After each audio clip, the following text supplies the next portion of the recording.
Hello, this is Tim Bump, lead designer of the Hyper 9, and I'm here to tell you a little bit about the Hyper 9 and the new advancements we have made in the Hyper 9 2.0. The Hyper 9 has fewer parts and fewer screws to keep the weight down and also make it easier to work on. One of the unique features of the Hyper 9 is the tilted engine. This is for two main reasons. The first is to balance the chassis left to right with a half a tank of fuel. The second was to keep the center differential more centered in the chassis, which allows for a straighter drive shaft. Thus, less pin scrub leads to faster acceleration and greater efficiency. Another unique feature of the Hyper 9 is the one-piece rear wing. This reduces the weight at the rear of the buggy, also lowers the center of gravity, and is proven to be very durable. The throttle and brake have an angled bell crank which matches the angle of the engine. This prevents any binding on the slide carburetor. The front and rear brakes are connected with a single wire. This is very reliable and easy to set up. Brake bias is very easy to adjust even with the body on. This has proven to be very useful during long races as track conditions change. The unique fuel tank spring only applies pressure at the center of the fuel cap. This provides a perfect seal for those fast, worry-free pit stops. The Hyper 9 has 3 acclimate positions on the front steering arms. This allows you to adjust from mild to wild.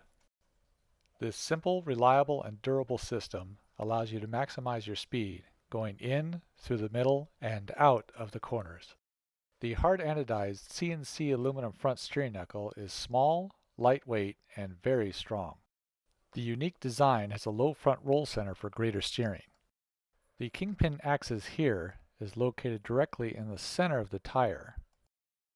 This, combined with zero bump steer, allows the buggy to track straighter and accelerate harder through rough sections of a track.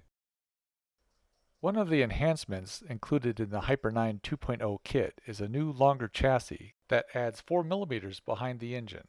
This CNC 7075 hard anodized aluminum chassis is milled out to reduce weight and includes a newly designed flex control plate. The 2.0 also includes longer and stronger front lower A-arms. Old traditional A-arms had long fingers to hold the C-hubs.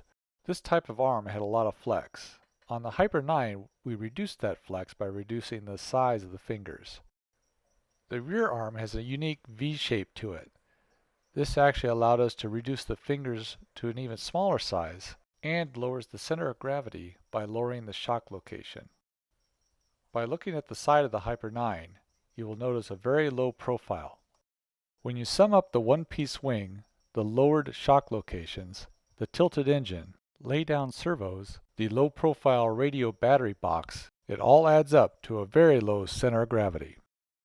When compared side by side, you can see that one of our competitors' cars has the same wheelbase as the Hyper 9. But when you compare the chassis lengths, you'll notice that the Hyper 9 is 3/4 of an inch shorter, which means more ground clearance at the nose and tail. The rear corners of the chassis are also cut out. This allows for the stone guards to be angled up for greater ground clearance on the sides. When the chassis hits the ground, you lose traction and speed. The Hyper 9's low center of gravity and high ground clearance means less chassis rub and faster, more consistent lap times. Jumping is also greatly improved with more ground clearance at the nose and the tail. The kit includes Proline's Crowd Pleaser body, V2 wheels, and Crime Fighter tires. With the Hyper 9 2.0, you'll be running faster, more consistent lap times, which will lead to more podium finishes in the main events. I'm Tim Bump. Thank you for watching.